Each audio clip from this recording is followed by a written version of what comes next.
Hey guys, welcome to another video. My name is Ian. Welcome back to the channel, Ian the Reader. Today, I thought I would do a trend that I've been seeing kind of on YouTube and Instagram and TikTok, and that is my 10 before the end.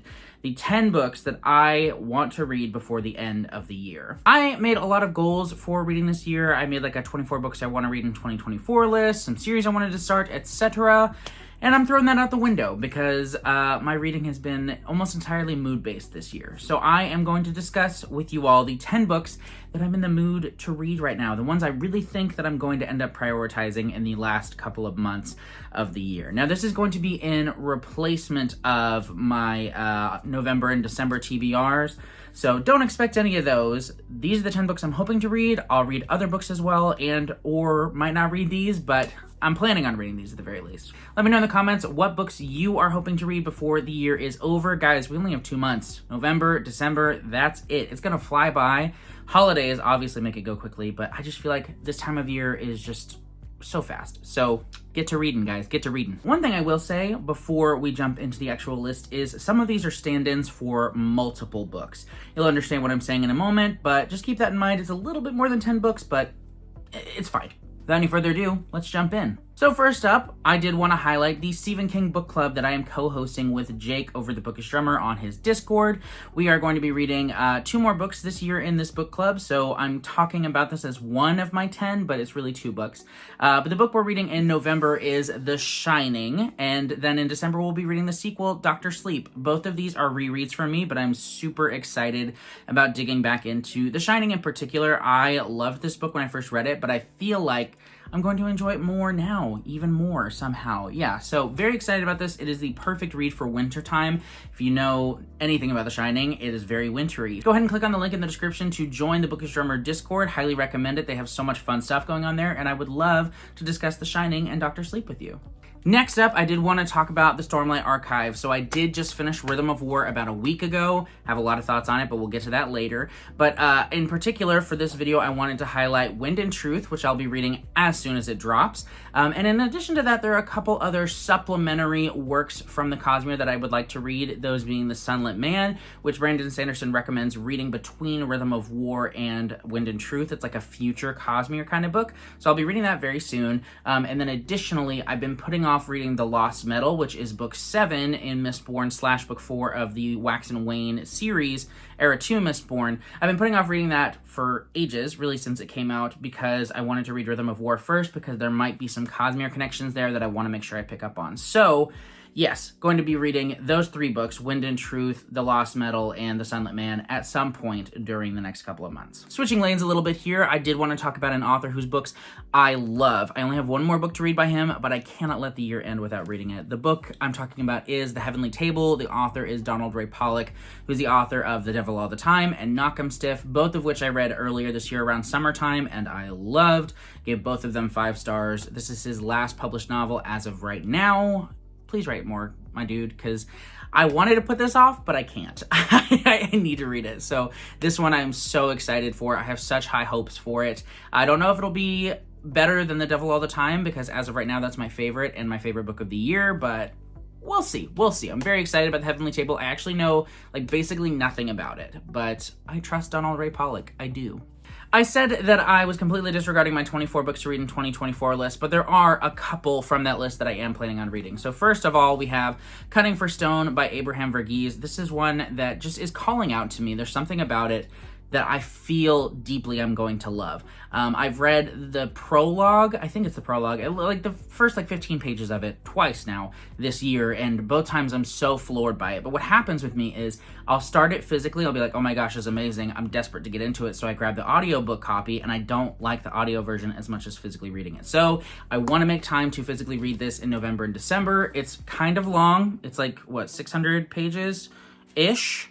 It's like 650 pages, but I have a really good feeling about it, so I really do want to read Cutting for Stone this year. Another one off of my 24 books to read in 2024 list is the book that I said I had to read this year above all else, and it is The Grapes of Wrath. My time is short. I have to read this book.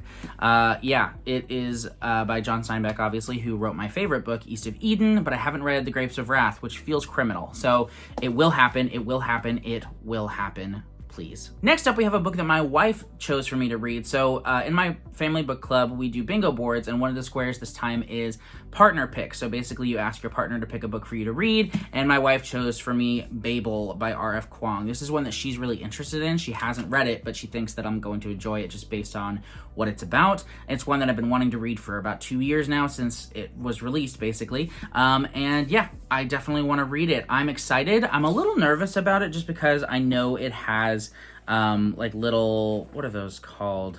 Oh my goodness, I'm blanking on the word, but like the little asterisks and the footnotes, that's what it is. Yeah, it has footnotes, so I'm a little bit nervous about that because sometimes that can take me out of a reading experience, but I'm hopeful that I'll end up enjoying it anyway. I've read The Poppy War and Yellowface by R.F. Kuang, and that's all thus far, but I'm really excited about this one. It's quite acclaimed, so hopefully I love it. Next up, we have a work of nonfiction, so I am going to try to participate in Nonfiction November next month. I may do like a separate nonfiction TBR, because there are a couple that I'm interested in picking up next month. But I did want to highlight this book, The Year of Magical Thinking by Joan Didion. I have not read any books by this author. I also have the audiobook for Slouching to Bethlehem, Toward Bethlehem. I can't remember, but there's a new audio version coming out of it, narrated by Maya Hawke, and I got an audio early copy of that, so I'll be listening to that probably at the end of October, but I did want to read this one as well. I've heard amazing things about it. It deals with grief after she lost her daughter, I believe,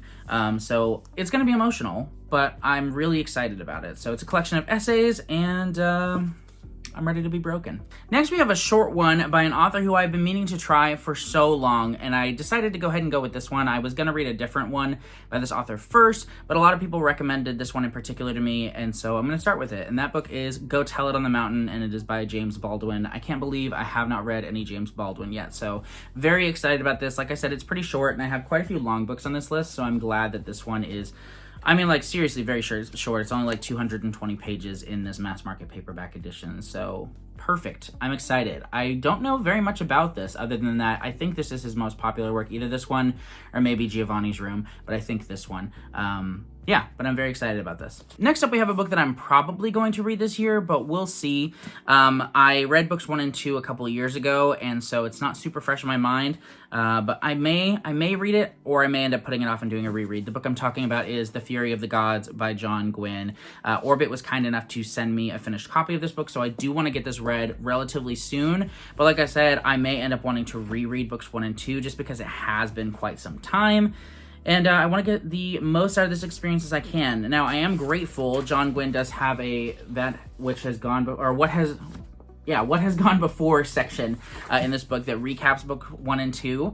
So that might be enough. I'll go ahead and read that and see if I feel comfortable enough jumping in, or I may end up just doing like an audiobook reread of books 1 and 2. But very excited about The Fury of the Gods. I gave The Shadow of the Gods 5 stars when I read it back in 2021, and then when I read The Hunger of the Gods in 2022, I gave it 4 stars. Not quite as good, but still really good, and I'm hopeful for the conclusion of the trilogy. So very excited about reading this one. And the final book on this list is my family book club's book club pick for quarter 4. It is All the Colors of the Dark by Chris Whitaker. I am very excited about this. I have read so many like raving, glowing, gushing reviews about this book, and I think it sounds right up my alley. It is apparently like a historical mystery, but also like a love story, and I'm in. And I really enjoyed this author's last book before this, We Begin at the End. I read it earlier this year, really enjoyed it, so I think I'm going to love this one even more. It's also quite long, but I do have to read it for my book club, so I will definitely be reading it soon. But that's it. Those are the 10 books I want to read before the end of the year. Let me know, like I said, what books you're planning on reading, and also let me know if you've read any of these, and if so, which ones you're excited to hear me talk about.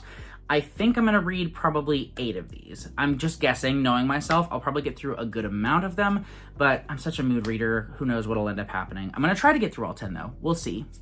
Actually, that'd be fun. Let me know in the comments how many of these you think I'm actually going to read this year. I'm guessing 8. Thank you again so much for watching. I'll be back real soon with another video, and I will see you then. Bye!